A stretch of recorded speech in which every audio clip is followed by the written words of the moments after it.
नमस्कार। आज हम बात करने वाले हैं एक बहुत ही ज़रूरी कानून के बारे में। एक ऐसा कानून जो हम सबकी मेहनत की कमाई को फाइनेंशियल फ्रॉड से बचाने के लिए बनाया गया है। तो चलिए सीधे इसी सवाल से शुरू करते हैं। क्या कोई भी पूरी तरह से श्योर हो सकता है कि उसका पैसा जहां लगा है वो सेफ है? क्योंकि अक्सर ज्यादा रिटर्न का वादा करने वाली स्कीमें असल में एक बहुत बड़ा जाल होती हैं। तो आज हम क्या क्या समझने वाले हैं। सबसे पहले देखेंगे कि ये अनियंत्रित जमा का जाल आखिर है क्या। फिर हम जानेंगे कि भारत का नया फाइनेंशियल शील्ड इससे कैसे बचाता है, इसे लागू कौन करता है, जिन लोगों का पैसा डूबा है उन्हें वो वापस कैसे मिलता है, और हाँ, सबसे ज़रूरी कि दोषियों को सज़ा क्या होती है। तो चलिए सबसे पहले और सबसे बड़े सवाल पर आते हैं। ये अनरेगुलेटेड डिपॉजिट स्कीम्स या अनियंत्रित जमा योजनाएं आखिर हैं क्या चीज जिनसे ये कानून हमें बचाता है? देखिए, कानून की भाषा में अनियंत्रित जमा योजना कोई भी ऐसी स्कीम है जिसे सरकार रेगुलेट नहीं करती। मतलब ये स्कीम्स आरबीआई या सेबी जैसे किसी भी रेगुलेटर के दायरे से बाहर काम करती हैं, और यही बात इन्हें बहुत ज्यादा, मेरा मतलब है बहुत ही ज्यादा रिस्की बना देती है। इन स्कीम्स का सबसे बड़ा हुक क्या होता है पता है? ऊंचे ऊंचे रिटर्न का वादा, इतना ज्यादा कि यकीन करना मुश्किल हो जाए, और इसी लालच में लोग फंस जाते हैं, अपनी मेहनत की कमाई को दांव पर लगा देते हैं जो अक्सर डूब जाती है। तो फिर इस बड़ी प्रॉब्लम का सलूशन क्या है? वो है भारत का नया financial shield, the banning of unregulated deposit schemes act 2019। ये कानून आम लोगों के लिए एक ढाल की तरह काम करता है। ये जो आप देख रहे हैं, ये वही ऑफिशियल डॉक्यूमेंट है। इसका मकसद बिल्कुल साफ है, जैसा कि इसकी प्रस्तावना में लिखा है।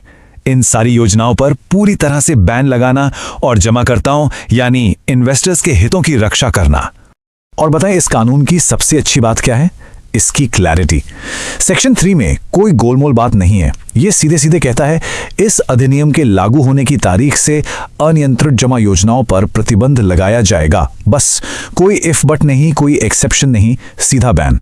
अब कानून बना देना तो एक बात है, पर सवाल यह है कि इसे असल में लागू कौन करेगा। चलिए समझते हैं कि इस बैन को जमीन पर उतारने वाले मेन प्लेयर्स कौन हैं और ये पूरा प्रोसेस काम कैसे करता है। तो देखिए, इस काम को करने के लिए ना दो मेन बॉडीज हैं। पहली है कॉम्पिटेंट अथॉरिटी, जिसे सरकार अपॉइंट करती है। आप इन्हें एक तरह का फाइनेंशियल डिटेक्टिव समझ सकते हैं, जिनका काम है जांच करना और फ्रॉड करने वालों की प्रॉपर्टी को फ्रीज करना। और दूसरी है डेजिग्नेटेड कोर्ट। ये एक स्पेशल फास्ट ट्रैक कोर्ट है जो सिर्फ ऐसे ही मामलों को जल्दी से निपटाने के लिए बनाई गई है। अच्छा, तो ये पूरा प्रोसेस काम कैसे करता है? इसे हम 3 सिंपल स्टेप्स में समझ सकते हैं। स्टेप 1, कॉम्पिटेंट अथॉरिटी जांच करके प्रॉपर्टी को अटैच यानी फ्रीज कर देती है। स्टेप 2, वो कोर्ट में अप्लाई करके इस अटैचमेंट को परमानेंट करवाती है। और स्टेप 3, जो सबसे जरूरी है, कोर्ट उस प्रॉपर्टी को बेचकर विक्टिम्स को उनका पैसा वापस दिलाने का ऑर्डर देती है। एकदम सीधा और सिंपल प्रोसेस। ये कानून सिर्फ प्रॉब्लम होने के बाद एक्शन नहीं लेता, बल्कि उसे रोकने की भी कोशिश करता है। सेक्शन 9 के तहत एक सेंट्रल ऑनलाइन डेटाबेस बनाया गया है। इसे आप एक नेशनल वॉच लिस्ट कह सकते हैं, जिसमें देश में पैसा लेने वाली हर कंपनी या संस्था की जानकारी होती है। इससे अथॉरिटीज को संदिग्ध एक्टिविटीज पर पहले से ही नजर रखने में मदद मिलती है।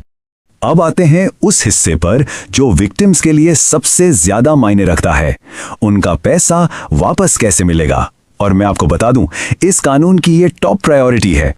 जी हाँ, अगर इस पूरे कानून का बस एक मकसद पूछा जाए तो वो यही है, जमाकर्ताओं का हित। ये इस कानून की पहली और सबसे बड़ी प्राथमिकता है। और ये बात बहुत जरूरी है, जरा ध्यान से सुनिए। सेक्शन 12 कहता है कि जब फ्रॉड करने वालों की प्रॉपर्टी बिकेगी तो उस पैसे पर पहला हक जमाकर्ताओं का होगा। मतलब उनका पैसा सरकार के टैक्स या किसी भी दूसरे कर से भी पहले चुकाया जाएगा। ये विक्टिम्स के लिए एक बहुत बहुत बड़ी राहत है।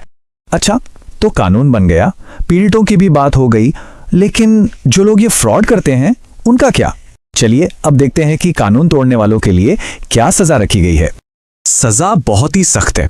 सिर्फ गैर कानूनी तरीके से पैसा लेने पर ही 7 साल तक की जेल हो सकती है, और अगर फ्रॉड करके पैसा नहीं लौटाया तो 10 साल तक की जेल, और जितना पैसा लिया है उसका डबल तक जुर्माना हो सकता है।